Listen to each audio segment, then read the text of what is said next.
মিন বুতুনি উম্মাহাতিকুম, তোমাদের মার পেট থেকে তোমাদেরকে বের করা হয়। কোন সুবহানাল্লাহ। এই জন্য মার দাম আছে কি নাই বলেন?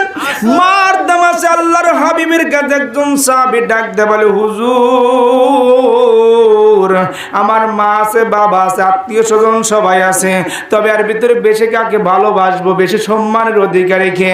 আল্লাহর হাবিব ডাক দিয়ে বলে, সাহাবী রে, সবচেয়ে বেশি সম্মান হলো তোমার মাকে, তোমার মাকে সম্মান করবে। কোন সুবহানাল্লাহ। সাহাবী চোখের পানি ছেড়ে দিয়ে বলে, হুজুর গো, এরপরে কাকে সম্মান করব? আল্লাহর হাবিব বলে, সাহাবী তোমার মাকে। আবারও সাহাবী ডাক দিয়ে বলে, হুজুর তারপরে কাকে? আল্লাহর হাবিব তৃতীয়বারে বলে, তোমার মাকে। কোন সুবহানাল্লাহ।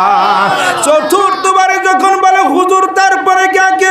হুজুর ডাক দিয়ে বলে, সাহাবী তারপরে তোমার বাবাকে। আত্মীয় স্বজন ধীরে ধীরে ধীরে কমন নয়, ধারাবাহিকভাবে যতগুলো আত্মীয় আছে তাদেরকে, কিন্তু মার কথা আল্লাহর হাবিব তিনবার বলেছে। কোন সুবহানাল্লাহ।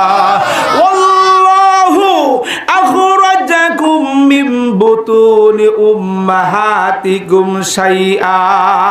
আমার আল্লাহ তাআলা সুন্দর করে কোরআন দিয়ে জানা দিলেন, ও বান্দারা, আখরাজাকুম তোমাদেরকে বের করেছি, মিন বুতুনি উম্মাহাতিকুম তোমাদের মার পেট থেকে। কোন সুবহানাল্লাহ। লা তা'লামুনা শাইআ, বান্দারা তোমরা যেটা জানতেই না। কোন সুবহানাল্লাহ।